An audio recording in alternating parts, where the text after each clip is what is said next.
শীতের সকালে খেজুরের রস খাওয়ার জন্য জিহ্বাটা লক লক করে, সাথে খেজুরের গুড়ের পিঠা খাওয়ার জন্য জানটা বের হয়ে যায়। কিন্তু কেমন হয় যদি গ্রামে গিয়ে দাদি নানিদের হেল্প করেন খেজুরের রস জাল দিয়ে গুড় বানানোর জন্য, তখন বোঝা যাবে মজার মজার খাবার যে খায় এর পেছনে কত কষ্ট করতে হয়। আচ্ছা, আপনারা কখনো আমার মতো খেজুরের গোড়ায় দাঁড়িয়ে থেকে খেজুরের রস খেয়েছেন? এক ফোঁটা করে মুখে পড়ে, আহ কি যে স্বাদ লাগে। বাবা, আমি গ্রামের মেয়ে, গ্রামের অনেক কিছুই আমার ভালো লাগবে। মাটির বড় বড় চুলায় খেজুরের রস জাল দিয়ে গুড় বানালাম। চলেন তাহলে, বাড়িতে তো পিঠা বানাতে হবে তাই না? শুধু কি তাই, মেয়ের বাড়িতে বানিয়ে পাঠাতে হবে, জামাইকে আপ্যায়ন করতে হবে, ছেলের বউয়ের জন্য কিংবা মেয়ের জামাইয়ের জন্য অনেক অনেক প্ল্যান থাকে শীতের সময়। সো এই টাটকা গুড়গুলো কই পাবেন সেটা দেখানোর জন্য না আমরা সারা রাত জেগে থেকে এই ভোরবেলা রওনা দিয়েছিলাম রাজশাহী থেকে পুঠিয়ার উদ্দেশ্যে। ভাইরে ভাই, টাকা ইনকাম কি এত সহজ? যদি তাই হতো তাহলে সারাটা রাত কোনো একদিন ঘুমানোর সময় পেতাম, কিন্তু জেগে জেগে কি স্বপ্ন দেখলে স্বপ্ন কখনো পূরণ হয়? আমার নানা দাদুদের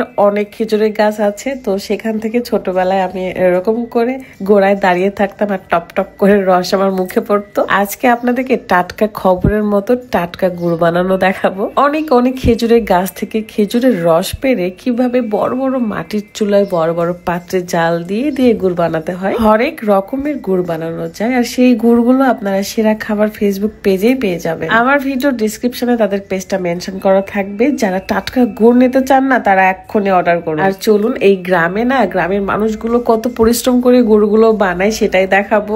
গুড়ের দাম সচরাচর সবসময় বেশি হয়, কিন্তু আপনারা যদি কাছে থেকে দেখেন না যে গুড় কিভাবে বানায়, কত কষ্ট করতে হয় এটার পেছনে। ঘুরে ফিরে লাভ তো করে বাজারের ওই পাইকারি দোকানদার গুলো, আসল মানুষগুলো কিন্তু পারিশ্রমিক পায় না বেশি একটা, যদিও বা তারা যে পারিশ্রমিকটা পায় সেটা পেয়ে তারা ভীষণ খুশি থাকে। তো আমরা প্রত্যন্ত গ্রামে চলে এসেছিলাম এবং এখানে এসেই কিন্তু খেজুরের রস সাথে মুড়ি খেয়েছি। বড় বড় মাটির চুলায় এত বড় বড় পাত্রে সব খেজুরের রসগুলো ছেঁকে ছেঁকে ঢালা হয়, তারপরে অনেকক্ষণ জাল দিতে হয়, বলতে পারেন সকাল থেকে দুপুর পর্যন্ত জাল দিতে হয়। আর তারপরে তৈরি করা হয় ঝোলা গুড়, দানা গুড়, বীজ গুড়, পাটালি গুড়। আপনি যদি সেরা খাবার ফেসবুক পেজ থেকে 3 কেজি গুড় অর্ডার করেন তাহলে সারা বাংলাদেশে ডেলিভারি চার্জ ফ্রি। আরো সুবিধা হলো কোন রকম অগ্রিম টাকা দেওয়া ছাড়াই কিন্তু আপনারা অর্ডার করতে পারবেন। রাজশাহীর খাঁটি গুড় পেতে দেরি না করে এক্ষুনি অর্ডার করুন। তাও আবার পেয়ে যাচ্ছেন কেমিক্যাল মুক্ত খাঁটি রসের গুড়। ভাইরে ভাই, যারা এই খেজুরের রস কিংবা খেজুরের গুড় পছন্দ করে তারা কিন্তু এই স্মেলেই ফিদা হয়ে যাবে।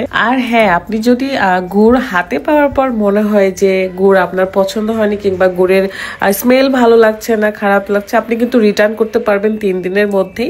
এই সুবিধাটাও কিন্তু রয়েছে। শ্বশুর বাড়িতে পিঠা বানাতে হবে, বাপের বাড়িতে পিঠা বানাতে হবে, সবকিছু ভেবে চিন্তে আমি না ঘুমিয়ে খুব আনন্দের সাথে কিন্তু গুড় নিতে চলে আসছি। সাথে আমার দেখাও হয়ে গেল কিভাবে গুড় বানাতে হয়। তো অনেক কষ্ট, আপনারা গুড়ের দাম দেওয়ার সময় মোটেও কিন্তু পিছপা হবেন না। এই যে সেরা খাবারের ওনার কিন্তু এখানে দাঁড়িয়ে আছে, আমাদের কিন্তু ভীষণ পরিচিত একজন মানুষ। তিনি কিন্তু কয়েকটা গ্রাম মিলে এই খেজুরের গুড়ের বিজনেসটা করেন। গ্রামের মানুষগুলো কিন্তু বেশ সহজ সরল হয়, তারা কিন্তু কেমিক্যাল বলতে অন্তত কিছু বোঝে না, তারা কেমিক্যাল মুক্তই সবকিছু তৈরি করে। তো তাদের পাশে থেকে সাথে থেকে আমার এই গুড় বানানো দেখতে ভীষণই ভালো লাগছিল। আমিও একটু করে হেল্প করছিলাম। সব গ্রাম ঘুরে ঘুরে দেখা তো সম্ভব না, তবে যে গ্রামে এসেছিলাম সেখানকার প্রত্যেকটা বাড়িতেই কিন্তু গুড় বানানো হচ্ছিল এবং আমরা ঘুরে ঘুরে দেখছি কোথায় কি গুড় বানানো হচ্ছে।